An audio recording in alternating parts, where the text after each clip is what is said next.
है आपका अपने YouTube चैनल डायमंड ज्ञान अड्डा में। और जैसा कि पता है आपको कि इस चैनल के माध्यम से मैं आपको यूपीएसआई से रिलेटेड और साथ ही साथ यूपीएसआई और जो आपके उत्तर प्रदेश में आगे भविष्य में होने वाली भर्तियां हैं, चाहे वो लेखपाल की भर्ती हो या आप जूनियर असिस्टेंट की भर्ती हो, इन सभी में जितने भी उत्तर प्रदेश से संबंधित भर्तियां उन सब में उत्तर प्रदेश विशेष से संबंधित क्वेश्चन जरूर आते हैं। तो उत्तर प्रदेश विशेष की सीरीज भी आ रही है। उस उत्तर प्रदेश विशेष की सीरीज का आज पहला लेक्चर है, जिसमें मैं आपको बताने जा रहा हूं कि उत्तर प्रदेश का जो नामांकन, जिसको हम उत्तर प्रदेश कहते हैं, क्या इसका पहले नाम भी उत्तर प्रदेश था, या इसमें जो राजधानी है वो उसकी कितनी कितनी राजधानी है, या कैसे राजधानी जो अब हम कहते हैं लखनऊ, वो एक स्टेप बाय स्टेप कैसे पहुंची और कहां तक किस तरीके से उसका विकास हुआ, ये सब जानना आपको मैं बताने की कोशिश करूंगा।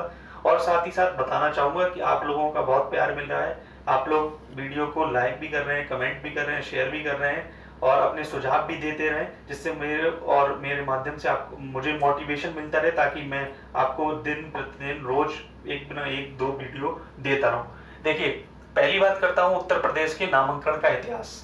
तो उत्तर प्रदेश के नामांकन के इतिहास में आपको जानना होगा कि सबसे पहले 1836 से लेके 1877 ईस्वी तक, 1836 से लेके 1877 ईस्वी तक इसका नाम उत्तर प्रदेश नहीं, इसका नाम क्या था? उत्तर पश्चिम। इसको क्या कहते थे? उत्तर पश्चिम कहते थे। इसके बाद 1877 से लेके 1937 तक, 1877 से लेके 1937 तक इसको अवध एवं आगरा प्रांत कहने लगे। देखिए, उत्तर पश्चिम, पश्चिम से अब आप किस पश्चिम की तरफ ही जा रहे हैं। उत्तर और पश्चिम, पहले कहा इसको कहा गया उत्तर और पश्चिम, अब क्या कहने लगे? अवध एवं आगरा। अवध क्या पड़ता है? पूर्व में, और आगरा क्या पड़ता है? पश्चिम में। तो अब पूर्व पश्चिम एक तरीके से हो गया। पहले उत्तर पश्चिम था, तो पश्चिम रहा, लेकिन पश्चिम का कौन सा हो गया? आगरा।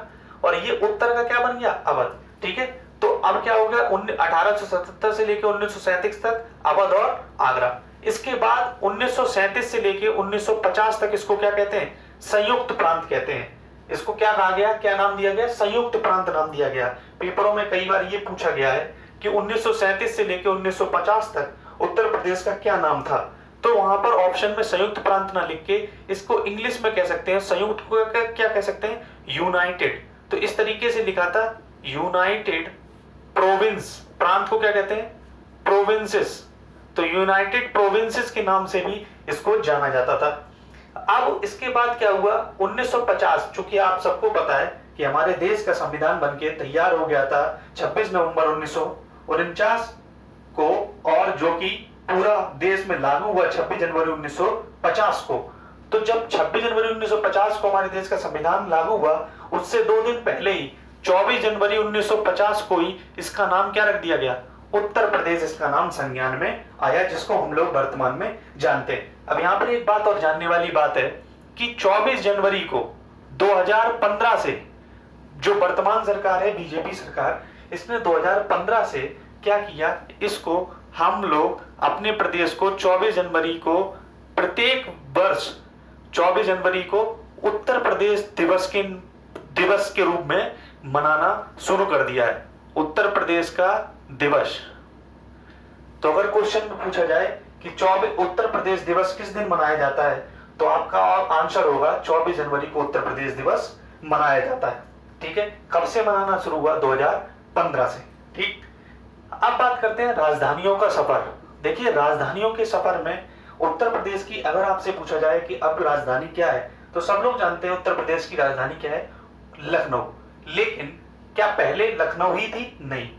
जैसे जैसे उत्तर प्रदेश के नाम परिवर्तित हुए, वैसे वैसे उत्तर प्रदेश की राजधानियां भी बदलती गई। कैसे? सबसे पहले 1858 तक इसकी राजधानी क्या थी? आगरा।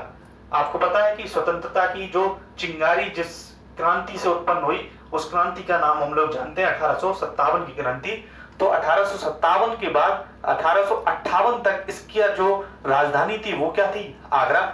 लेकिन 1858 से लेकर 1921 तक इसकी जो राजधानी रही वो क्या रही? इलाहाबाद रही। और इलाहाबाद को अब वर्तमान में जो कि नाम परिवर्तन कर दिया गया, इसका नाम अब प्रयागराज के नाम से इसे जानते हैं। कई नाम परिवर्तित किए गए हैं, किसी एयरपोर्ट का नाम बदला गया है, किसी रेलवे स्टेशन का नाम बदला गया है, किसी शहर का नाम बदला गया है, वो सब भी आपको इसी प्लेटफॉर्म पर मिलेगी। अब तो 1858 से लेकर 1921 तक इसका नाम क्या रख दिया गया, इलाहाबाद। मतलब राजधानी क्या हो गई, इलाहाबाद हो गई, आगरा से इलाहाबाद। अब 1921 से अब तक जो है वो क्या राजधानी है, लखनऊ। ठीक है, तो उत्तर प्रदेश के नाम किस तरीके से बदले और उत्तर प्रदेश की राजधानियां आगरा से इलाहाबाद, इलाहाबाद से लखनऊ तक पहुंचे। अब देखो, क्या उत्तर प्रदेश की एक राजधानी है?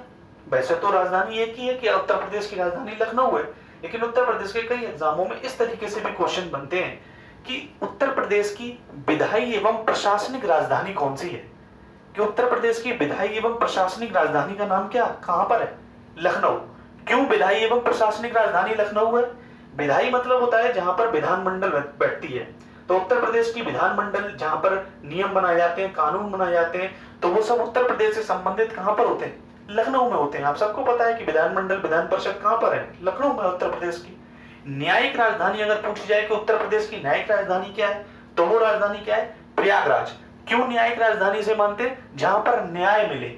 अब न्याय मिलने का मतलब ये है कि यहां पर उत्तर प्रदेश का क्या है, उत्तर प्रदेश का हाई कोर्ट जो है वो आपको पता है कहां पर है, प्रयागराज में है। ठीक है, और इसकी जो खंडपीठ है वो कहां पर है, लखनऊ में अब स्थापना हो चुकी है। इसके बाद अगर पूछी जाए कि उत्तर प्रदेश की धार्मिक राजधानी क्या है, तो सबको पता है उत्तर प्रदेश की धार्मिक राजधानी क्या है, वाराणसी। घाट, जहां पर बहुत से ज्यादा घाट हैं, गंगा और गंगा का बहुत ही संगम पवित्र स्थान कह सकते हो वहां पर, और हमारे देश के तेजस्वी ओजस्वी प्रधानमंत्री माननीय श्री नरेंद्र मोदी जी भी वहीं से सांसद भी हैं। इसके बाद उत्तर प्रदेश की अगर औद्योगिक एवं आर्थिक राजधानी बताई जाए तो वो आप क्या बताएंगे, औद्योगिक एवं और आर्थिक राजधानी जो है वो है कानपुर। तो इस तरीके से उत्तर प्रदेश की 4 राजधानियां भी हैं। वो कौन कौन सी, विधायी एवं प्रशासनिक लखनऊ, न्यायिक राजधानी प्रयागराज, धार्मिक राजधानी वाराणसी, औद्योगिक एवं आर्थिक राजधानी कानपुर। ठीक है, अब बात करते हैं उत्तर प्रदेश के अब पढ़ने जा रहे हैं उत्तर प्रदेश के राजकीय प्रतीकों के बारे में। देखिए बहुत इंपॉर्टेंट है, एक क्वेश्चन जरूर बन सकता है। तो उत्तर प्रदेश के राजकीय प्रतीक जो हैं, सबसे पहला राजकीय प्रतीक के बारे में जानते हैं, उत्तर प्रदेश का राजकीय चिन्ह क्या है। तो उत्तर प्रदेश का राजकीय चिन्ह जो है वो आपने देखा होगा इस तरीके से बना होता है, जिसमें क्या क्या बातें होती हैं। पेपरों में ये आता है, कई बार आ चुका है कि उत्तर प्रदेश के राजकीय चिन्ह में क्या क्या बातें हैं, कौन कौन सी चीजें इसमें हैं। तो उत्तर प्रदेश के राजकीय चिन्ह में देखिए एक व्रत है, एक इस तरीके का ये जो बना हुआ है एक व्रत है। दूसरी चीज क्या है, 2 मछलियां हैं, यहां पर 2 मछलियां बनी हुई हैं, और उन दोनों मछलियों को वो दोनों मछलियां प्रदर्शित क्या करती हैं, तो वो दोनों मछलियां जो दर्शाती हैं कि अवध में मुस्लिम शासन को वो प्रदर्शित करती हैं। इसके बाद इसमें तीर और धनुष है, यहां पर ये तीर बना हुआ है, और जब आप इधर से देखेंगे तो आपको ये धनुष दिखाई देगा, इसका ये बाण, और धनुष को खींचने पर जो खिंचता है, तो ये आपको तीर है और ये धनुष है। तो तीर और धनुष जो है वो किसके प्रतीक है, हिंदू शासन राम के प्रतीक हैं। और इसके बाद 3 तरंग लाइन है, देखिए एक तरंग लाइन ये, एक तरंग लाइन ये, और एक तरंग लाइन ये 3 तरंग लाइनें गंगा और यमुना के बहाव को प्रदर्शित करती हैं। तो उत्तर प्रदेश का राजकीय चिन्ह जो है वो इस तरीके का है। इसमें क्या क्या है, एक व्रत है, 2 मछली है, तीर और धनुष है, और 3 तरंग लाइन है। अब उत्तर प्रदेश का राजकीय पशु की बात करें, देखिए उत्तर प्रदेश का राजकीय पशु जो है वो क्या है, बारहसिंगा है। उत्तर प्रदेश का राजकीय पक्षी क्या है, इसके 2 नाम है, सारस कह लीजिए या इसको क्रोंच कह लीजिए। क्या कह लीजिए, क्रोंच। कई बार नाम से आया, सारस ना लिख के पूछा गया निम्नलिखित में से कौन सा इसके राजकीय पक्षी है, तो क्रोंच भी इसको कहते हैं। इसके बाद उत्तर प्रदेश का राजकीय पुष्प जो है, देखिए इसके 3 नाम है, पलाश कह लीजिए, टेसू कह लीजिए या ढाक कह लीजिए, पलाश, टेसू या ढाक। और राजकीय वृक्ष क्या है, अशोक। अशोक का वृक्ष आपने देखा होगा, ज्यादातर जो राजकीय, जब आप देखते हैं एक तरीके से परेड होती है तो वहां पर भी आपने देखा होगा कि अशोक का वृक्ष लगा होता है जो लंबा सा जाता है, इसके पत्ते नुकीले टाइप होते हैं। तो अशोक का वृक्ष जो है इसका राजकीय वृक्ष है। अब मैंने इधर लिखा हुआ है इसके वैज्ञानिक नाम, हर एक का वैज्ञानिक नाम ये भी आपको पता रहना चाहिए कि बारहसिंगा को क्या कहते हैं, रघुवंश डुआकुली कहते हैं, रघुवंश डुआकुली। ठीक है, रघुवंश डुआकुली। सारस या क्रोंच जो है राजकीय पक्षी है, इसको क्या कहते हैं, ग्रुस एंटीगोन। क्या कहते हैं, ग्रुस एंटीगोन। देखो इसकी सारस की वैसे भी चोंच होती है, तो एक दिए चोंच है तो ग्रुस, ग्रुस माने आपकी एक तरीके से छिद जाएगी, घुस जाएगी, और एंटीगोन, गौन माने गन जैसी, तो ग्रुस एंटीगोन किसकी है? सारस की। इसके बाद पलाश या राजकीय पुष्प क्या है? पलाश, टेसु या ढाक। तो पुष्प वैसे ही क्या होता है? पुष्प क्या होते हैं? एक तरीके से ब्यूटी के लिए होते हैं। तो ब्यूटिया मोनोस्पर्मा, ब्यूटिया मोनोस्पर्मा क्या है? राजकीय पुष्प है, और राजकीय पुष्प क्या है? पलाश। ये उसका वैज्ञानिक नाम है, ब्यूटिया मोनोस्पर्मा।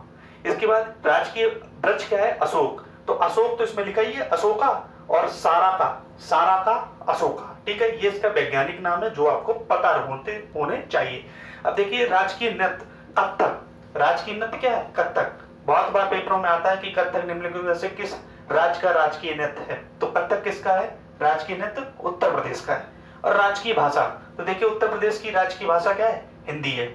और इसे कब अपनाया गया? 1947 में। वैसे तो मैंने आपको बताया कि हिंदी जो है भारत की राजकीय भाषा भी है, और जो कि 14 सितंबर को अपनाई गई थी, और इसीलिए 14 सितंबर को हम राष्ट्रीय हिंदी दिवस भी मनाते हैं। लेकिन उत्तर प्रदेश की दूसरी राजकीय भाषा जो है वो क्या है? उर्दू है, जो कि 1989 को अपनाई गई दूसरी राजकीय भाषा। और इसी प्रकार से, लेकिन एक बात याद रखने वाली बात है कि विश्व हिंदी दिवस तो 10 जनवरी को मनाते हैं, लेकिन राष्ट्रीय हिंदी दिवस जो है वो 14 सितंबर को मनाया जाता है। लेकिन अब मैं आपको एक बात और बताना चाहता हूं, जो मैंने आपको इतिहास में, तो इतनी बात आपको क्लियर हो गई होगी। राजकीय चिन्ह कौन सा है, राजकीय पशु कौन सा है, राजकीय पक्षी क्या है, सारस या क्रौंच, राजकीय पुष्प पलाश का, टेसु का या ढाक, एक ही बात। राजकीय वृक्ष अशोक, राजकीय नृत्य कथक, राजकीय भाषा कौन सी है? हिंदी। और दूसरी राजकीय भाषा क्या है? दूसरी राजकीय भाषा जो है वो आपकी क्या है?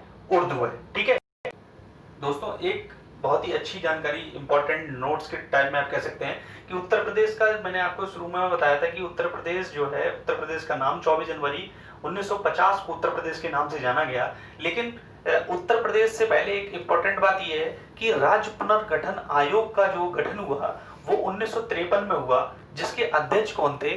फजल अली इसके अध्यक्ष थे। और इनके राज्य पुनर्गठन आयोग के फलस्वरूप 1956 में राज्य पुनर्गठन अधिनियम के अंतर्गत, राज्य पुनर्गठन अधिनियम के अंतर्गत क्या हुआ? उत्तर प्रदेश का पुनर्गठन हुआ। अगर आप क्वेश्चन पूछा जाए उत्तर प्रदेश का पुनर्गठन कब हुआ, तो उत्तर प्रदेश का पुनर्गठन 1 नवंबर 1956 को किया गया। किसके अंतर्गत? 1956 में जो राज्य पुनर्गठन अधिनियम था उसके अंतर्गत 1 नवंबर 1956 को उत्तर प्रदेश का पुनर्गठन किया गया।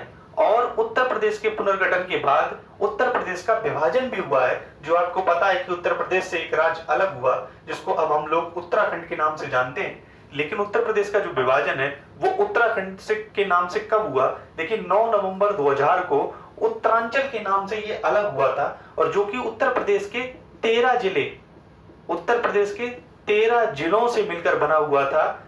लेकिन इसका नाम जो वर्तमान में हम लोग उत्तराखंड जानते हैं, इसे 2007 में उत्तराखंड के नाम से जाने लगा। उत्तराखंड के नाम से हम लोग इसे जानते हैं। तो ठीक है, आप लोग अगले, यहीं पर एक आपको करंट की बात और बता दूं कि अभी वर्तमान में उत्तराखंड ने क्या किया है? 9 सितंबर को हिमालय दिवस के रूप में मनाने की घोषणा भी की है। ठीक है, तो आपको क्या होगा, मैं आपको अगले सीरीज में, इस सीरीज में आपको मैंने बताया कि उत्तर प्रदेश का कैसे नामांकन किया गया, राजधानियां कैसे कैसे हैं, और साथ ही साथ इसका गठन कैसे हुआ और राजकीय प्रतीक कैसे हुए। अगली सीरीज में आपको उत्तर प्रदेश का अक्षांशीय देशांतरीय विस्तार, उत्तर प्रदेश का जो है आप कह लीजिए कि उत्तर प्रदेश की सीमा से कौन कौन से राज्य मिलते हैं, उत्तर प्रदेश की सीमा के तटवर्ती से कौन कौन से जिले कहां से मिलते हैं, एनसीआर में कितने आपके जिले हैं, हर एक की स्थिति आपको मैप के माध्यम से पूरी समझाऊंगा। और इसी तरीके से पूरी उत्तर प्रदेश की सीरीज भी आपको आती रहेंगी।